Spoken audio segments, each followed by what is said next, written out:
오늘 우리에게 주시는 하나님의 말씀은 에베소서 6장입니다. 에베소서 6장 1절로 4절입니다. 에베소서 6장 1절로 4절 지금 찾으신 대로 다 같이 봉독하시겠습니다. 자녀들아 너희 부모를 주 안에서 순종하라. 이것이 옳으니라. 내 아버지와 어머니를 공경하라. 이것이 약속 있는 첫 계명이니 이는 내가 잘 되고 땅에서 장수하리라. 또 아비들아 너희 자녀를 노엽게 하지 말고 오직 주의 교양과 훈계로 양육하라. 아멘. 네, 사도 바울은 지금 에베소서 이 편지 중에서 가장 중요한 기독교의 교리, 예정과 섭리에 대한 그런 교리적 교훈을 다 말씀하고 이렇게 믿고 이렇게 사는 사람들은 구체적으로 어떻게 살아가야 하는가 하는 것을 윤리적인 면, 그것을 말씀하고 있습니다. 지난 시간에 우리는 그런 생각을 우리가 공부했습니다. 부부관계. 이것은 모든 윤리의 기본입니다. 그래서 아내와 남편, 남편과 아내에 대한 이야기를 지난 시간에 공부했고, 오늘은 이어서 부모와 자녀에 대한 얘기입니다. 부모가 자녀에게 어떻게 할까? 또 자녀가 부모에게 어떻게 해야 되는가? 이런 문제에 대해서 말씀하고 있습니다. 애당초 세상에 태어날 때부터 내 선택에 여유를 주지 않고 선택의 자유 없이 주어지는 관계가 부모의 관계입니다. 어떤 면은 모든 일이 다 그런 것 같습니다. 사실은 부부 관계도 내가 선택하는 줄 알지만은 예수님의 말씀은 그렇지 않아요. 하나님께서 짝지어 주신 것이다 라고 말씀합니다. 그러나 우리가 일반적으로는 이 가정 문제만은 내가 연애해서 내가 선택하고 누가 중매했든지 마지막 결정은 내가 하고 그런 생각을 합니다. 좀 스스로 자유가 있는 것처럼 선택권이 있는 것처럼 생각합니다. 그러나 부모에 관해서는 그렇지 않습니다. 누가 부모를 자기가 선택했습니까? 요런 아버지하고 요런 어머니 속에서 태어나면 좋을 거다. 그렇게 생각하고 태어난 사람이 있습니까? 이건 아무도 아니에요. 얘야말로 주어진 운명이에요. 하나님께서 우리에게 그대로 두 사이에 태어나도록 하나님께서 운명 지어준 것이에요. 그러니까 이건 no choice, 내게 선택권이 없습니다. 그런 걸, 이런 것을 본래적이고 원천적 관계라고 합니다. 이건 요지부동한 관계입니다. 그러니까 좋은 부모든 나쁜 부모든 혹은 좋은 자녀든 나쁜 자녀든 여기 대해서는 절대로 이의를 제기해서는 안 되는 것이에요. 이것이 바로 신앙적 이해입니다. 남편과 아내도 하나님이 짝지어 주었다 라고 생각해서 요지부동이에요. 그렇게 생각하고 살아야 하는 것처럼 그와보다 훨씬 더 깊은 문제가 있습니다. 어떤 부모 사이에 어떤 시대에 태어났든지 이건 하나님이 내게 주신 운명 지어주신 관계입니다. 자, 이제 부모님이 마음에 안 든다고 남의 부모하고 바꾸치기 하겠습니까? 내 자식이 시원치 않다고 남의 자식하고 바꾸겠습니까? 그런 거 아니거든요. 그걸 깊이 생각해야 합니다. 이것은 하나님이 내게 주신 관계예요. 이것을 좀 학술적인 말로 말할 때는 cultural mandate라고 합니다. 문화적으로 주어진 하나의 위임장이에요. 내게 위임된 것이에요. 이거는 변함이 없는 거예요. 그러면 여기서부터 생각을 해야죠. 그것이 오늘 본문에 주시는 말씀입니다. 그래서 자녀들은 부모에 대하여 여기서 두 가지를 말합니다. 오로지 두 가지. 순종하라, 공경하라 그럽니다. 이것이 옳으니라. 순종하라, 공경하라 이렇게 말합니다. 이것은 사랑하라가 아닙니다. 순종하라요. 또 공경이 옳시다. 그래서 높은 차원의 의미가 있습니다. 여기 순종이라는 말 조금 생각해 볼 필요가 있어요. hypāgu에 대라고 하는 말인데요. hypo라는 말은 밑으로 하는 말이고 아쿠오라는 말은 듣는다는 말입니다. 그 어원을 조금 살필 필요가 있어요. 순종, 우리는 그렇게 말합니다만은 헬라 원문대로 보면은 밑에서 듣는다 하는 뜻이에요. 밑에서 듣는다. 그게 재밌잖아요. 우리가 말씀하실 때 밑에서 들어요. 그것이 순종이에요. 그대로가 대단히 중요한 말씀입니다. 겸손한 마음으로, 그리고 이해하려고 하는 마음으로, 그리고 들어서 그대로 행하는 것이에요. 이게 순종이에요. 여기는 내 선택이 없습니다. 순종이에요. 저는 귀가 따갑도록 들은 얘기가 있습니다. 순종이란 뭐냐? 제 아버님 말씀입니다. 소금썸을 물로 끓여라 해도 끓여야 된대요. 그래서 내가 어렸을 때 짓궂게 대답했죠. 소금썸을 물로 끓면 소금이 다 녹아서 없어질 거 아닙니까? 녹아서 없어져야 좋을지 안 좋을지는 부모가 판단하는 거다. 너는 끓기만 하면 돼. 그러더라고요. 그게 순종이에요. 이의를 제기하는 게 아니에요. 듣고 순종하는 거예요. 내 마음대로 생각해서 따라가는 게 아니에요. 말씀하시는 대로 듣고 행하는 것이에요. 이게 순종이에요. 듣고 행하는 것이요. 밑에서 듣고 행하는 것이요. 이게 순종입니다. 그런데 문제는 여기에 있어요. 우리가 이런 단어를 생각할 때 우리 말에요. 굴종이 있고 복종이 있고 순종이 있어요. 굴종이라는 것은 비굴하게 억지로 정말 싫지만은 죽어주고 욕을 해가면서 시시타령해가면서 순종하는 거, 그건 굴종이죠. 그런가 하면 또 복종이 있어요. 이것도 자원하는 마음이 아니에요. 억지로 하는 것이죠. 그럴 수밖에 없어서 하는 이런 일이 있죠. 그러나 순종이라는 것은 그런 의미에서 내가 선택하는 거예요. 말씀을 내가 듣고 좋은 마음으로 듣고 내가 순종하는 것이에요. 내가 행하는 것, 이게 바로 순종이에요. 그러니까 주어지는 말씀은 이것은 피동적으로 주어지지만은 내가 순종할 때는 자발적으로 하는 거예요. 그것이 순종이에요. 순종할 때 우리가 혹시라도 자발성이 빠지면 나를 순종케 한 분에 대한 반항이 되는 것이에요. 그래서 우리가 어떤 데 심부름을 시킬 때라도 그렇게 하라 할 때 네 하고 하면 좋지만은 만일에 징징대면서 하나 뭐 여러 번째마다 할 거야 안 할 거야 그러면 할 거예요 할 거. 그러면은 이쪽에서 대답이 뭐예요? 그만두어라까지 그런 마음으로 해서는 안 된다. 그 순종이 아니니까 부모에게 순종하라 하는 말은 말씀은 저기서 주어지지만은 피동적으로 주어져요. 그러나 내가 따라갈 때는 기쁜 마음으로 따라가는 그것이 바로 순종이다 하는 말입니다. 그렇기 때문에 이건 이 순종이라는 것은 존경을 겸한 마음에서 따라야 돼요.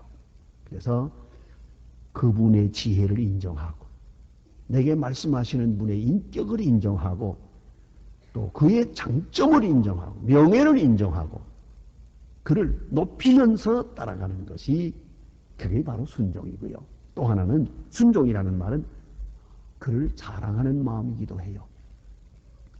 명령을 받았을 때 이걸 오히려 자랑스럽게 생각해요. 특권으로 여기는 거예요. 예? 여러 사람 중에 내게 주어진 일이 이 자체가 특별한 은혜라고 생각을 해요. 그게 순종입니다. 또 하나는 더 중요한 말씀이 하나 있습니다.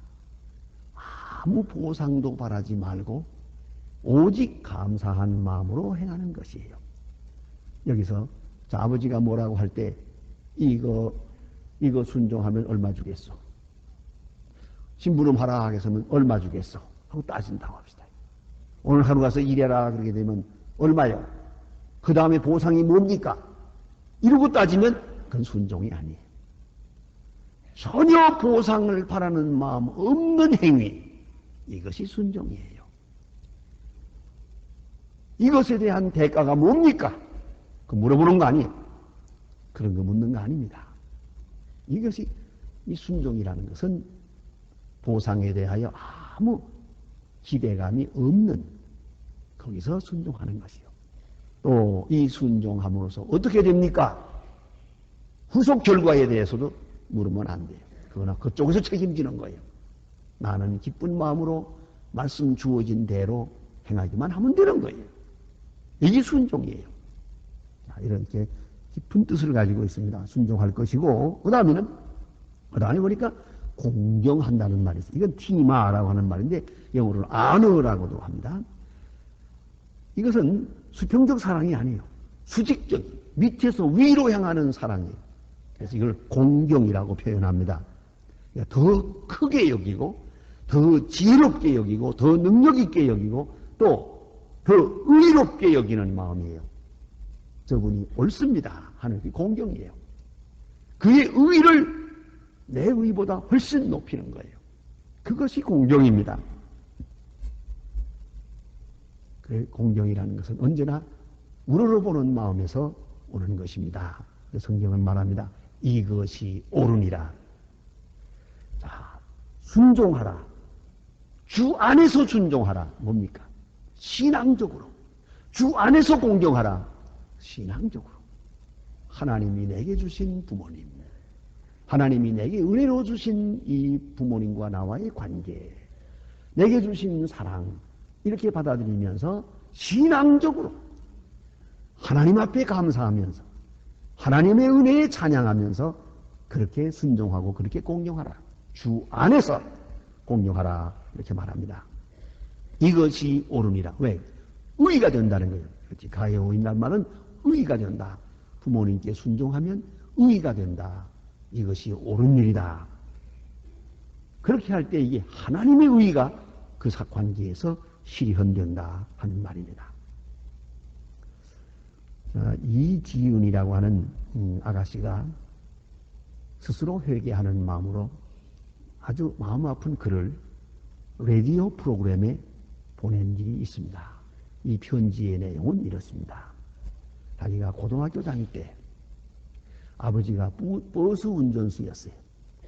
버스 기사였는데 어느 날 골목을 지나가는데 보니까 누가 자기를 불러요.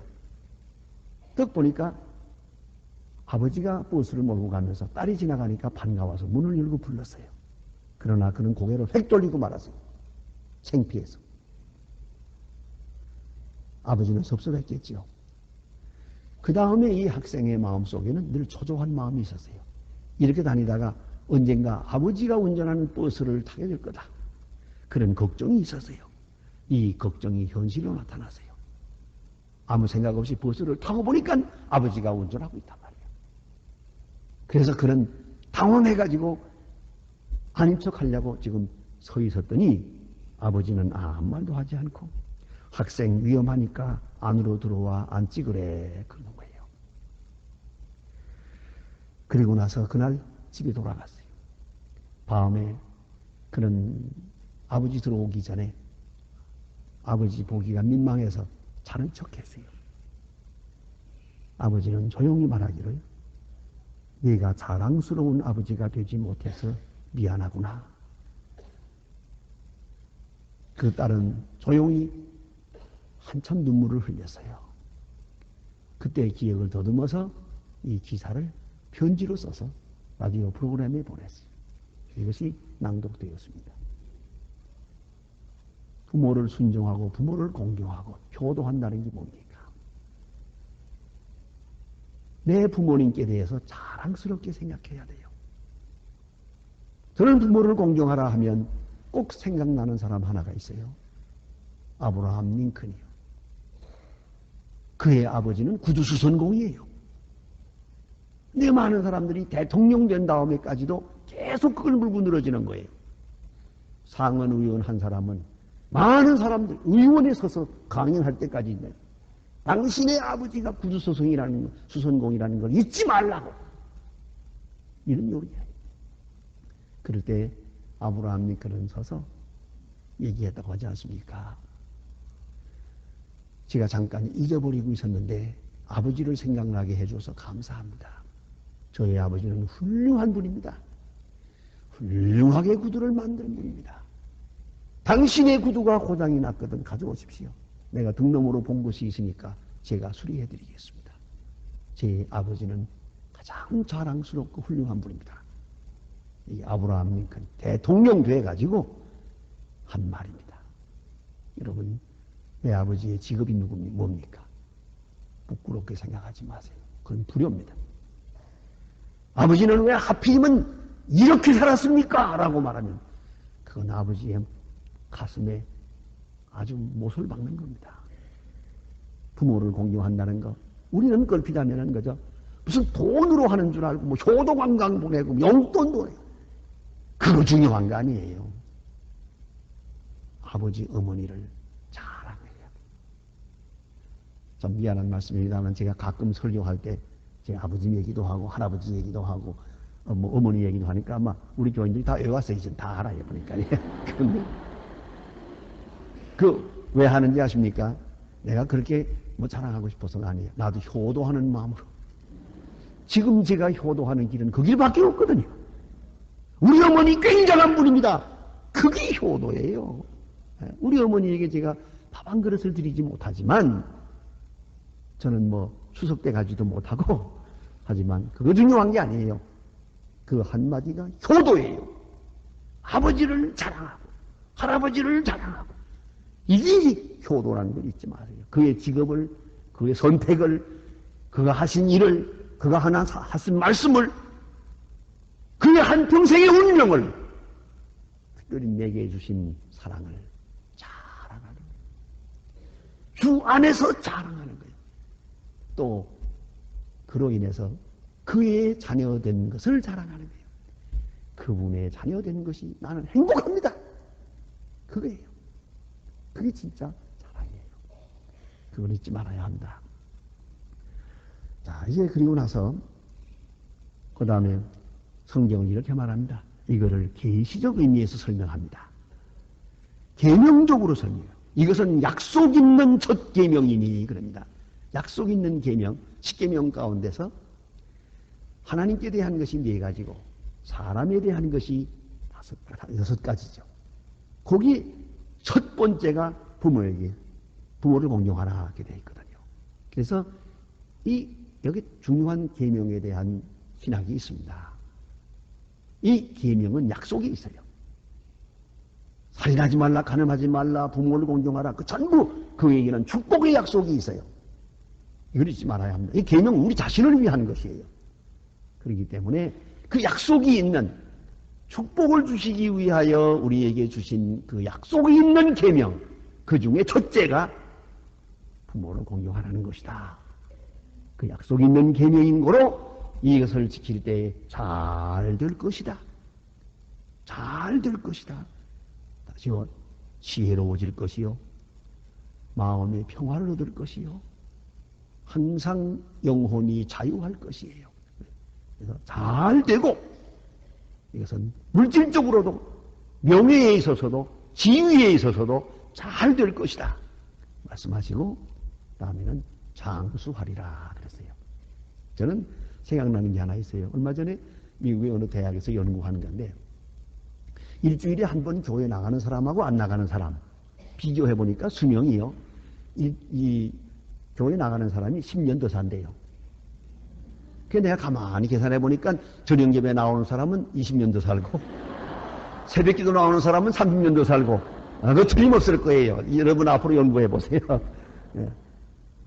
이 분명해요. 하나님 잘 공경하고 부모에게 효도하면 장수하리라. 저는 그런 분들을 많이 봐요. 오늘도 그런 분 봤습니다만, 주일날 되면 꼭 이렇게 어머니를 모시고 나와서 같이 예배드려요. 근데 그 아들이 지금 몇 살이냐? 72살이에요. 그러니까 어머니 몇 살이겠어요? 꼭 같이 와서 예배 드릴 때 딱 보면서 저는 참 얼마나 부러운지 몰라요. 저희 어머니가 94세까지 계셨는데 딱 보면서 참 행복한 어머니다 생각하고 또 행복한 아들이다 생각합니다. 되게 보니까 이렇게 연세가 높도록 잘 모신 분들, 그 자녀들이 잘 되고 또 자녀들도 또 오래 살아요. 건강해요. 장수의 복을 하나님께서 주시겠다고, 이거 계명에 약속하신 거예요. 계명 속 있어요. 예? 약속 있는 계명이요. 잘 되고 장수하리라. 그런 거로 부모에게 효도하라 그러죠. 그 다음에는 이어서는 이제 부모들에게 아비들아, 그 자식에 대해서 어떻게 하느냐. 그다음 첫째가 세 가지를 말하는데 노엽게 하지 마라 그랬어요. 노엽게 하지 말고 주의 교양과 훈계로 양육하라. 이렇게 말합니다. 주의 교양으로 양육하고 주의 훈계로 양육하라. 이렇게 말했습니다. 소극적으로는 노엽게 하지 마라. 그랬습니다. 자녀 교육에 대해서 말씀하고 있습니다. 그런데 이건 노엽게 하지 말라 하는 말을 좀 생각할 필요가 있어요. 이건 이 자녀들을 내 소유물처럼 생각하고 내 마음대로 하는 것처럼 착각을 해요. 뭐 자녀들 앞에는 아무렇게나 해도 되는 것처럼. 그건 큰 잘못이에요. 파트리아 포테스타스라고 하는 말이 있습니다. 이 말은 뭐냐면 라틴 말인데요. Father's power라는 말이에요. 아버지의 능력. 로마 사람들에게 아버지의 능력이 있었어요. 2000년 전에. 그 아버지가 얼마나 능력을 가지고 권세를 가졌느냐 하면 옛날 로마 사람들의 권세는 이렇습니다. 가정의 군주요. 아버지는 자녀를 노예처럼 팔아먹을 수 있었어요. 자식을 팔아먹었어요. 때로는 말을 안 들으면 쇠사슬에 묶어가지고 노예처럼 부려먹었어요. 그리고 벌을 주어서 마음에 안 들면 죽여버리게 되었어요. 그래도 살인죄가 성립이 되질 않았어요. 이게 로마였어요. 그러니 자녀들이 얼마나 부모 앞에 힘들었겠어요. 막 죽이기도 하니까요. 예? 그리고 자녀를 낳자마자 먼저 아버지 발 밑에 갖다 놓았어요. 그리고 아버지가 안아주면 아들이고 밟아버리면 그만이에요. 이것이 옛날 로마 법이에요. 그래서 옛날 2000년 전에 있었던 그런 사람, 힐라리 안이라고 하는 사람이 있는데 그분이 자기 아내에게 보낸 편지가 아주 고전 문서가 남아있어요. 그 아주 고문으로서 유명한 옛날 편지가 하나 남아있는데 그 편지에 긴 얘기가 있는데 제가 시간에서 소개 못하고요. 딱 한마디가 있어요. 내가 올 때 당신이 애를 가진 걸 보고 왔어. 멀리 여행 중인데 편지에다가 이래 썼어요. 지금쯤은 아이를 낳았을 것 같은데 아들이면 살려두고 딸이면 없애버리라고 썼어요. 이 편지문이 있어요. 다시 말하면 아버지가 그 부모들이 자식을 마음대로 하는 거예요. 살리고 죽이고 그냥 이렇게 했어요. 자, 이건 로마 사람들이고 우리는 그렇지는 않은데 그 비슷한 아버지들이 많아. 자기 마음대로 하는 줄 알아. 자기 어머니가 자식을 마음대로 하는 줄 알아요. 아니에요. 그 인권이 틀려요. 그건 인격적으로 대해야 되고 신앙적으로 대해야 되는 것이에요. 저들은 저들 나름대로 자기 인격을 지니고 있어요. 오늘 제가 저녁 먹다가 재미있는 얘기 들었는데요. 손녀 하나가 지금 유치원 다니거든요.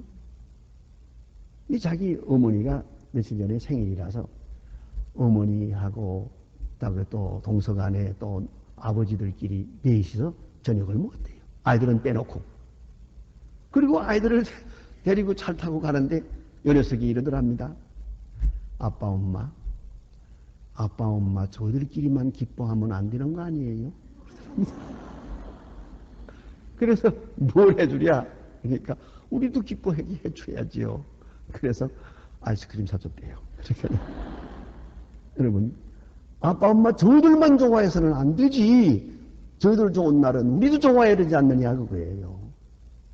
여러분, 우리가 마음대로 할 수 있다고 생각하면 안 돼요. 그 우리 소유물이 아닙니다. 뭐 공부를 하라고 하든 말라고 하든 중요한 것은 내 마음대로 할 수 있다고 하면 안 돼요. 절대로 내 마음대로 되는 거 아니에요. 그리고 그래서도 안 돼요. 그러니까 철저하게 인격적으로 대해야 한다는 것을 잊지 말아야 합니다. 그리고 이런 재미있는 말이 있어요. 교육학에 자녀를 기르는 것은 마치 생선을 요리하면서 조리는 것과 같다.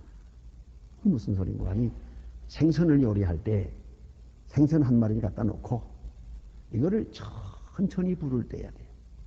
가스불이라면 더욱 그렇고 조금씩 떼서 천천히 익혀야 되는데 성미 급한 사람은 됐다 불을 떼가지고 태워버려요. 또 더 급한 사람은 됐다 뒤로 던져. 이렇게 뒤고 저렇게 주다가 원형이 다 없어져. 마지막에 족인지 미는지 알 수가 없어. 이건 잘못한 거야. 원형은 놔두고 천천히 불을 오래오래 떼서 익혀야 되는 게예요. 그러니까 조급하면 안 되는 거죠. 교육이란 서둘러서 되는 게 아니에요. 그야말로 눈높이도 필요하지만은 소화 능력도 봐야죠. 천천히 가르쳐야죠.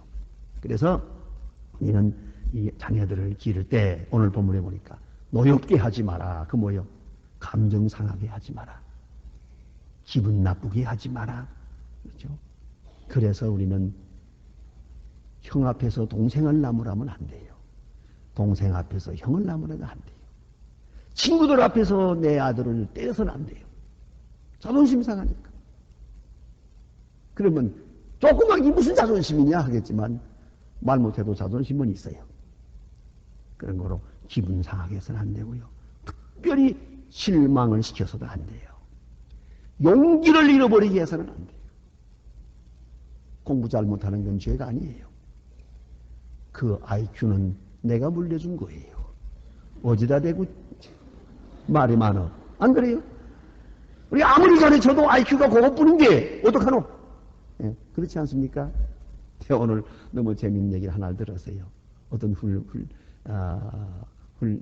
분이 랍비에게 자기 아이를 좀 가르쳐달라고 보냈대요. 보내줬더니 얼마 후에 보니까 가서 뭘 가르치나 하고 봤더니 랍비가 그 아이에게 아버지 세상 떠난 다음에 하는 조문, 그 장례식 때 하는 조문을 또 가르치고 있는 거예요. 그래서 하도 기가 막혀서 아니 이게 내가 아직 멀쩡히 살아있는데 왜 조문을 가르치고 있습니까? 그러니까 랍비가 하는 말이 가만히 보자 하니 얘가 워낙 머리가 나빠서요. 이제부터 20년 동안 가르쳐도 이거 하나 할 것 같지 않아서 지금부터 가르친다고. 근데 그런 아이들 많아요. 머리는 그건 내가 물려준 거예요. 요새는 아버지는 IQ, 어머니는 EQ 그룹이다마는 자 IQ든 EQ든 그 우리 속에서 나온 건데 그런데 이걸 놓고서 공부 못한다고만 얘기하면 되겠어요? 공부는 머리가 있어야 하는 거죠. 머리 없는 거 가지고 어떻게 합니까? 예? 더구나 요새 보세요. 이런 예술성이 없는 아이들을 갖다가 예술 가르치겠다고 그러고 소질 없는 걸 말이에요. 강제로 말이죠. 그 아이들을 다 죽여놓잖아요. 이거 아니거든요. 그런 거로 용기를 잃게 해서는 안 됩니다. 얼마든지 쓸모가 있어요. 자기에게 꼭 필요한 일이 있어요.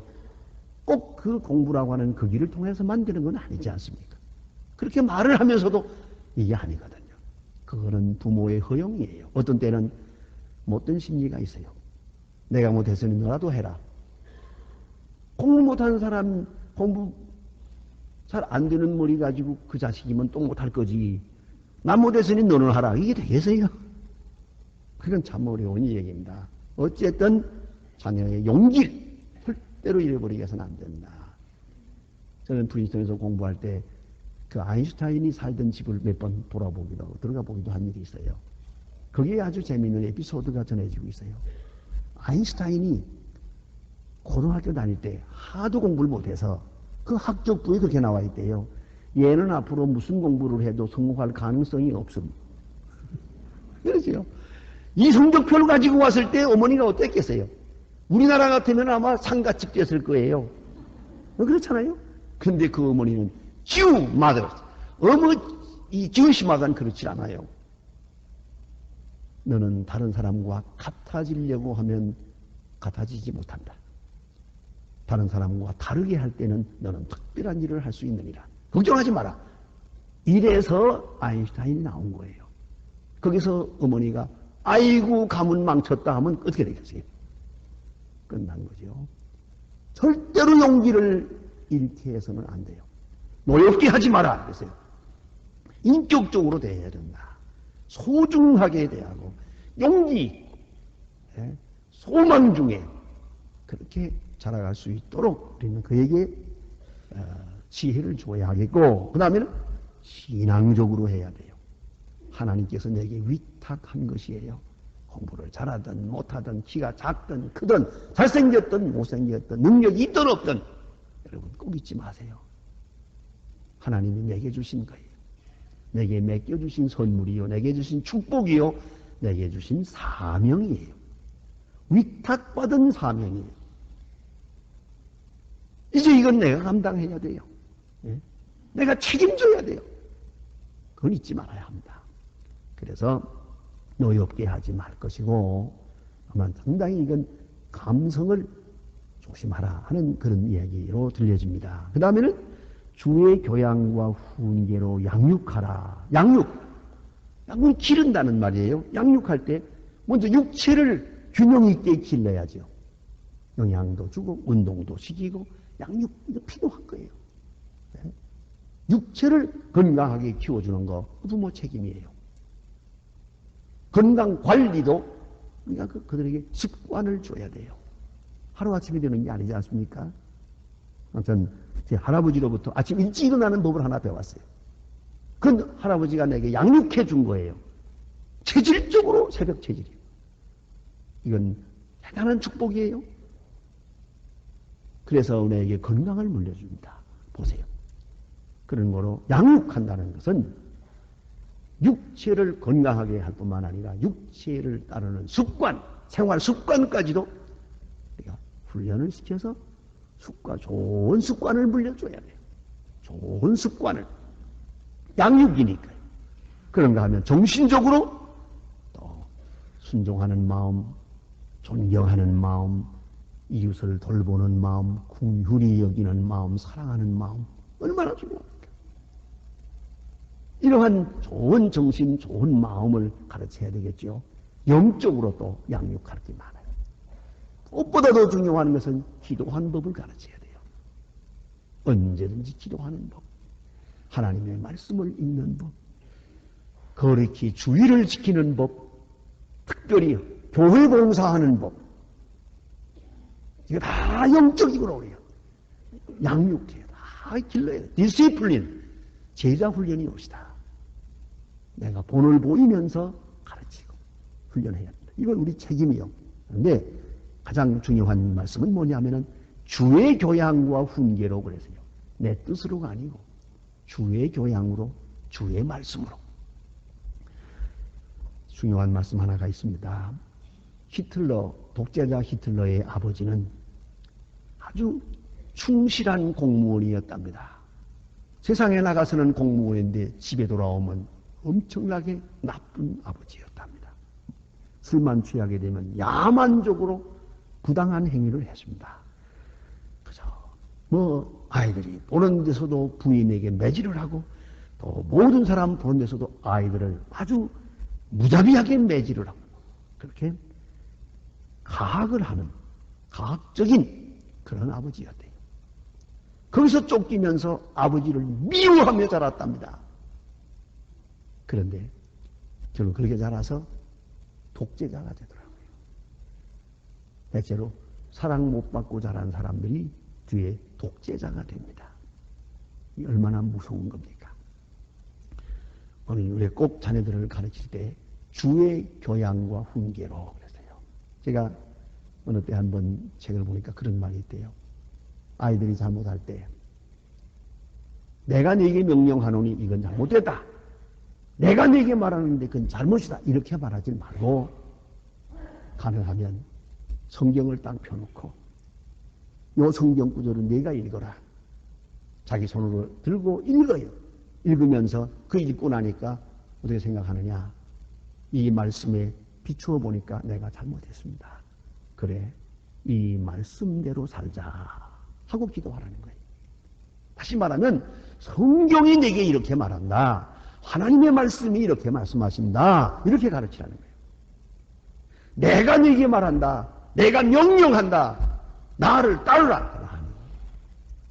주의 교양과 훈계로 주님의 말씀으로 가르치고 성경으로 가르치고 주님께서 보여주신 본을 따라서 가르치는 거예요. 이게 주의 교양과 훈계로 가르치는 겁니다. 이렇게 할 때에 그들은 앞으로도 자기가 무슨 문제에 부딪힐 때마다 기도하고 문제에 있을 때마다 하나님 말씀을 상고하게 된다는 거죠. 그렇게 길을 터놓아야 돼요. 그러한 사람으로 양육해야 된단 말입니다. 이렇게 발동이 걸리면 그 일생은 경건하게 된다는 겁니다. 주의 교양과 훈계로 양육하라. 얼마나 아름다운 말입니까? 자, 우리 그리스도인으로서 난 그런 생각을 해요. 가장 잘 믿는 사람이 누구 계세요? 밖에서는 잘 믿는 것 같고 꽤 요란한 것 같은데 개인적으로는 자녀 교육에서 틀렸어요. 부부 사이에서 틀렸어요. 그러면은 망조예요. 그러면 당신의 신앙은 잘못된 거예요. 사회에서도 열매를 맺겠지만 먼저 가정에서 열매를 맺어요. 그리고 우리가 무엇을 말할 것입니까? 그렇기 때문에 부모에게 효도하고 자녀를 그리스도 안에서 잘 양육하고 이것이 기본입니다. 일이 하게 될 때 교회도 나라도 사회도 세계도 밝은 미래를 맞게 되는 것이고 축복된 미래를 맞게 되는 것이옵니다. 기도하십니다.